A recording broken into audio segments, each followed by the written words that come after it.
Dr. Stacy Trasancos, thank you so much for giving your time to speak with me today. I really appreciate it. Can you just give us a brief background on you, your education, and the work that you're currently doing so people can get more familiar with you? Yeah, I've done a lot of things, and probably am going to get busy doing even more as the years go by. So it's a testimony to conforming your will to God's will and asking God what He would have you do each step of the way. And you don't always know. Sometimes you only get enough light of grace and clarity to give you the courage to take the next few steps, and you're not sure where it's going, but having done this long enough now, I can definitely say I've lived long enough to look back over my life. And many times when I didn't understand what God was asking of me, I just did the next right thing in faith, even when it seemed like I was blowing up everything in my life and starting over. And it worked out. I wouldn't have charted if I'd been same old control freak Stacy of my 20s and 30s. I never would have charted this path for myself. So it's really good that I let God take the lead and didn't try to do it myself. So what have I done? Um, I was I was very interested in science as a young woman, and I got a PhD in chemistry and a job at DuPont because I was just enthralled with that, with science, with chemistry, and what we could do, and all the questions it could answer. But I quickly realized about 3 or 4 years into my work that it wasn't making me happy. It wasn't answering my biggest questions about how to be a good mother and how to strengthen my relationships and just how to be happy. So I prayed for the first time in 15 years, and I ended up meeting the man who's my husband now. I asked him, where's the rest of the truth that I missed from chemistry? And he led me into the Catholic Church. And I read that children are gifts, and the rest is history. We now have 7 children, 6 grandchildren. I left my job at DuPont, stayed home with kids for 15 years. Didn't think, the secular world tells you you'll never work again if you throw your degree away, and you're ending it all. And I said, well, I'm ready to do that because children are gifts, and this is the greatest thing that ever happened to me, was being blessed to be a mother and to have a husband who said he'll support me in whatever I do. So I stayed home for 15 years. But then I studied theology, and I got an online degree in dogmatic theology because the chemist in me likes the formulas. And so I was very excited about dogma, and that you derive doctrine in theology the same way you derive equations in physics and chemistry. You start with observation in science or revelation in theology, and you just reason forth very meticulously. So I really loved that, and it made sense of my whole world. And I loved it so much, I started writing about it, and found my voice in the faith and science dialogue because I didn't realize that everybody didn't know that science is the study of God's handiwork. So I really started pushing that. My husband and I moved to Texas when he retired. He brought me back home, and I met Bishop Strickland, and he offered me a position as executive director of his institute, which I never saw coming. But my husband has executive experience, so he helped me learn and grow doing that. And then just recently, because I knew Debbie Vintage, and because Bishop Strickland was so interested in this vaccine question and fetal cell lines, he didn't know. And he was rocked when he heard about it. And he said, I won't kill children to live. And he started on Twitter, he really pushed that conversation. And thank the Lord, seriously, I was there. I knew Debbie Vintage. I was able to provide him with information because this vaccine question is nothing new to parents who've been doing this for the last 20 years. So one thing led to another, and now my husband and I are have inherited Children of God for Life from Debbie Vintage, who herself is getting ready to retire after being a David among the pharmaceutical Goliaths for 20 something years. Amen. And but we're still serving Bishop Strickland, but probably going to have to find somebody else to run the institute in my stead, because now my husband and I from home are basically leaving a better civilization for our children, leaving a legacy by taking up this pro-life work together. So, like I said, I never could have written that script, but here we are. Wow, that's amazing. I do have to say, I was so happy to see that Bishop Strickland was throwing his hat in the ring in this fight, because unfortunately there are a Yeah. lot of bishops that have been silent, and there have been bishops that Yes. say the complete opposite. So it's good to have bishops such as Bishop Strickland and even Cardinal Burke and a lot of these other wonderful Catholic leaders coming out and standing strong for the pro-life movement. He's a very fundamental thinker. He doesn't complicate things. That's kind of a Texas thing. He doesn't complicate things. He can speak the simple truth. And it's not because he's a simpleton at all. Some people, I think, get that impression, but that's not it at all. He is very sharp, and he can cut through all the fluff and the fancy language, and he can put his finger on the thing. You know, when he said, "I will not kill children to live," you could write a book based on that one statement. And he just cuts right through to the simple truth, and it's really a beautiful thing to see that in a leader. And as much as you can, discuss a bit about the history and origins of vaccines and abortion. I know this is a big topic to discuss. I know it would take up a lot of time, and I don't want to do that. So, Yeah. as much as you can, and with however you want to do it, if you could maybe talk a little bit about it, because the truth behind this evil is absolutely necessary to expose. It's a long story, but the history of vaccines, it's not so. A lot of people that are new to this issue right now, they hear that HEK 293 is a fetal cell line, from one child that was aborted in the 70s, and that, you know, they try to minimize it by saying our cooperation is very remote, which isn't really what that means in moral theology. It's not talking about how long ago it was. It's talking about your intent.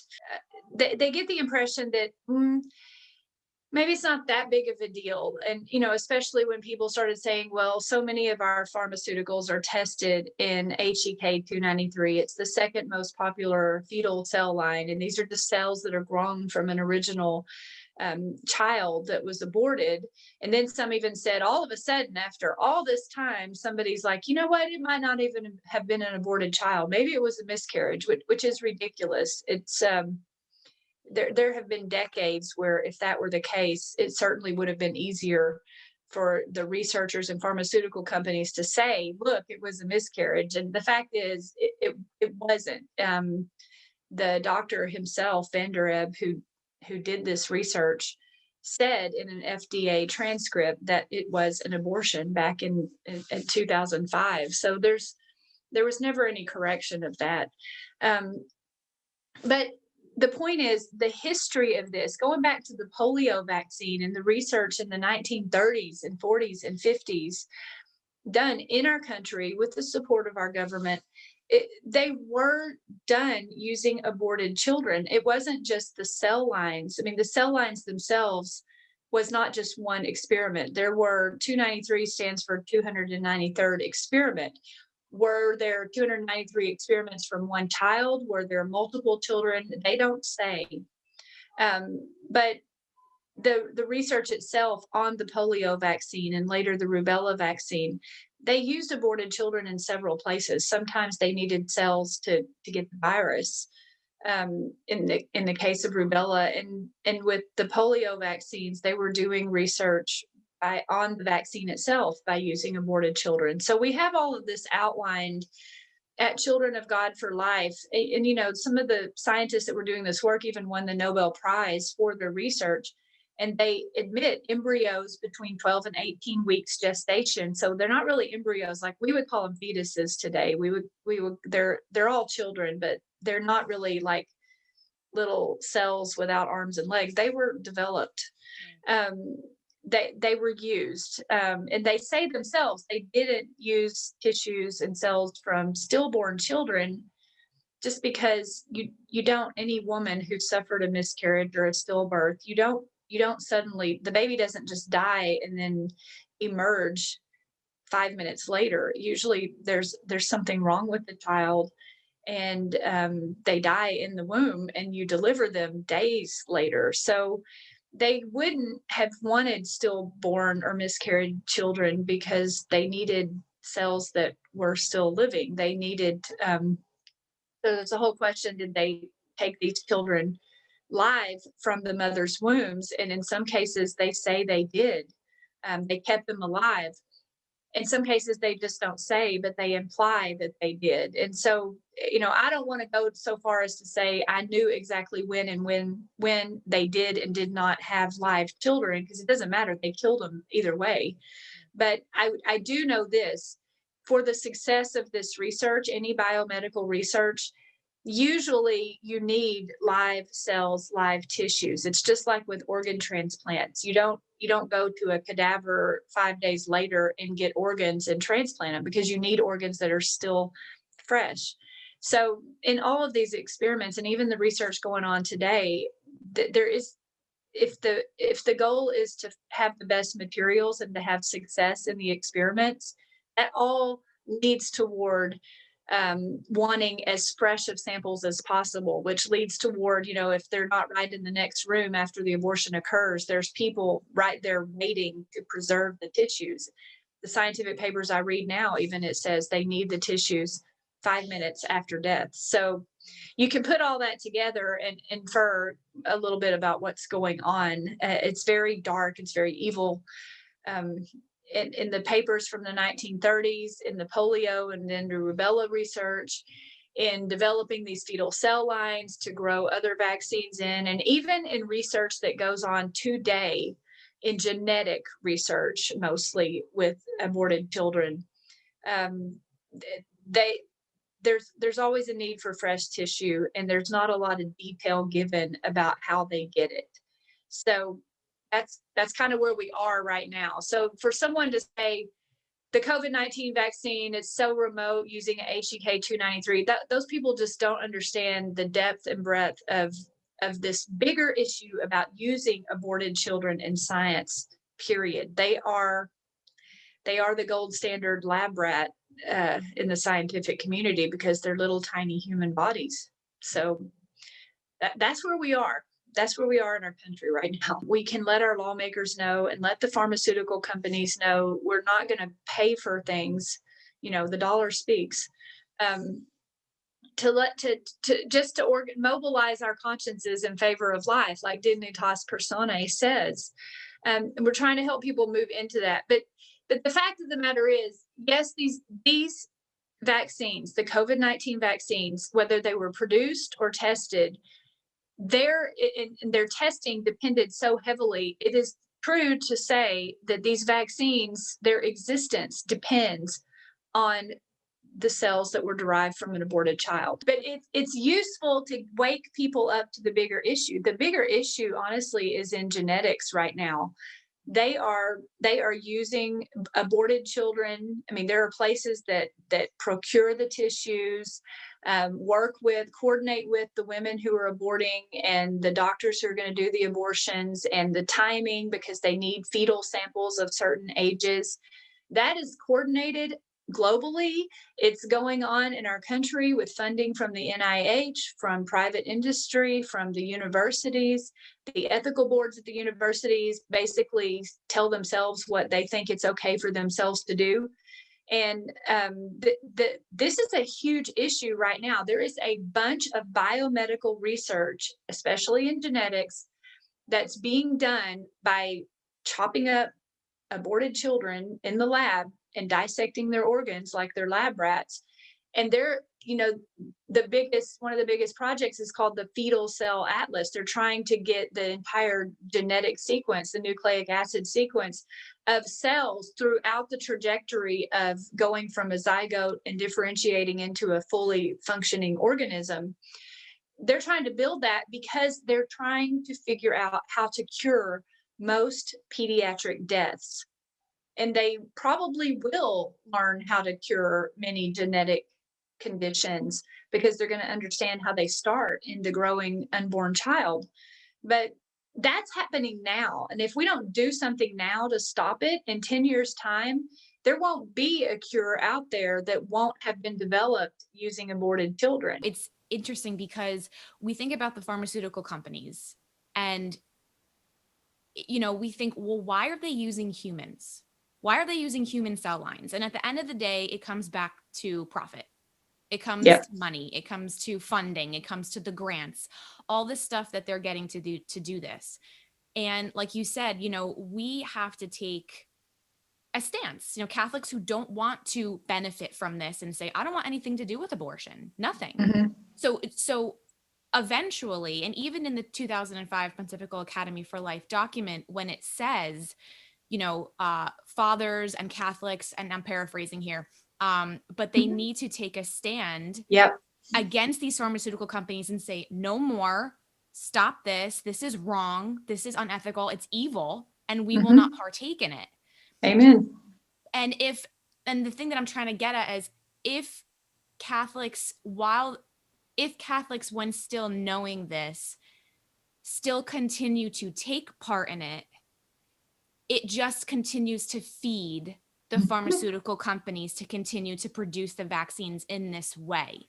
Yep. So it's almost like, what's it going to take for them to really get a clue and to really get hit hard, and they hit rock bottom and they're like, wow, Yeah. we're hearing from the doctors who we give the vaccines to that their patients don't want them.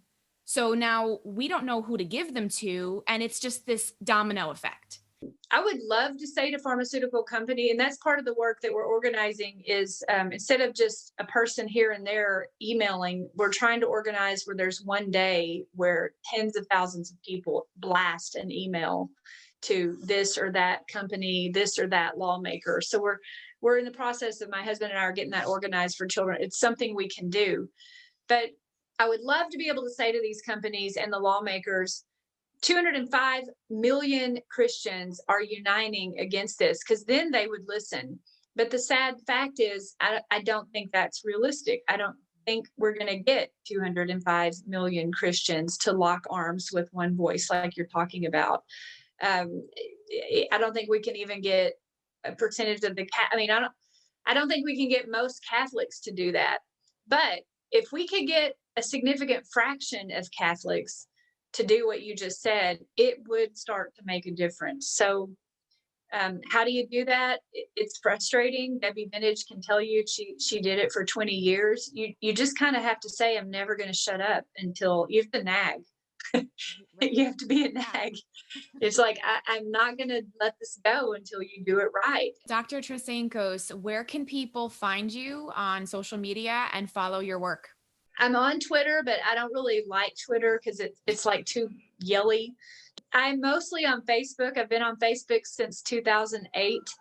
And that's kind of like where I hang out the most on social media is Facebook. I've got a little bit on Instagram too, but Stacy Trasancos on Facebook, you can find me. And also at Children of God for Life, you can find out the work that my husband and I are doing. Bishop Strickland is on our board. Debbie Vintage is remaining on the board, but my husband and I are taking the torch and moving forward with this. And we're doing it all from home and together. So it is like a whole new love affair for us. So check out Children of God for Life. We've got a new website, new stuff going on there. And all of Debbie's great work is preserved as well. Thank you so much for your time. Thank you. You're in our prayers, you and your husband and your family, and all the work that you're doing. We Thank need you. you. You guys are like saints. Thank you. Debbie Vintage has been a saint in this whole thing. She started this, and God bless her. Continue your work. Thank you again. I appreciate your time.